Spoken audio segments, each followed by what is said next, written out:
దీని అమ్మ కడుపు మాడ మా అమ్ముడికి ఎంత పాపమో. గంజి గంజి పెట్టరా అన్న, పెట్టలేదని ఒక్క మాట అన్న. ఎక్కడికి పోయిందో ఏంటో. ఈ గంజి నేనే పెట్టుకోవాలా? ఇవన్నీ కోపం అయితే ఉంది. మొగుడు ఒక మాట అంటే చాలు అలిగి వెళ్ళిపోయింది. ఆడిపోతే కదా మళ్ళీ ఎత్తుకోవాలి పోయి నేను ఇప్పుడేక. ఇది అమ్మ కడుపు మాడ. ఎక్కడ పోయిందో, ఎప్పుడు వచ్చిద్దో, ఈ గుడ్లకి ఎప్పుడు గంజి పెట్టిద్దో, ఎప్పుడు ఆరేసిద్దో, ఎప్పుడు మళ్ళీ తిరిగి ఇచ్చుకోవాలో ఏంటో. గాడిలో పోయి వెళ్ళి ఎత్తుకో ఎక్కడ ఉందో.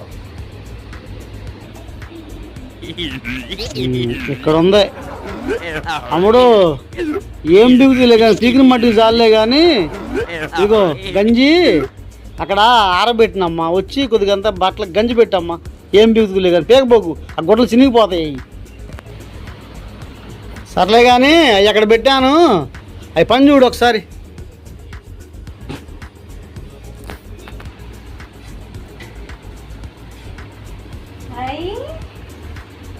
మా ఆయనకి నేనంటే ఎంత ప్రేమో. నా కోసం సగ్బియ్యం కాశాడు. ఇలా కడుపు నిండా తాగాలి. అబ్బా నిజంగా ఎంత ప్రేమో. తిట్టాడని ఏదో కొంచెం అలిగి కూర్చున్నా అంతే. ఎప్పుడు అలిగితే రోజు ఏదో అబ్బా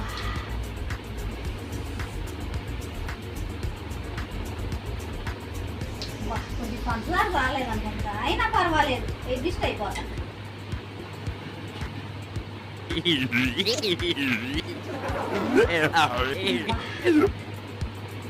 అబ్బా ఎంత తృప్తిగా ఉందో.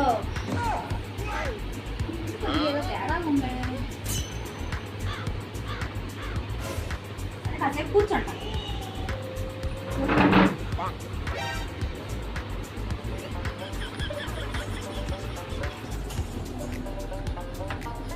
ఇప్పుడు ఏం చేస్తున్నావు? ఇందుకే నేను చెప్పిన పని చేసావా?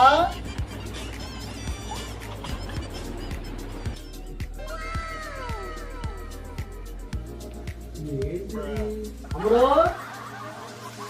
ఏంటి కోపం తగ్గినట్టుగా ఉంది ఇంకా. అమ్ముడు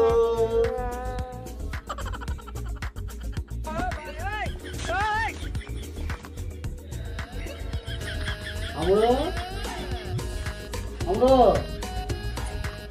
అమ్ముడు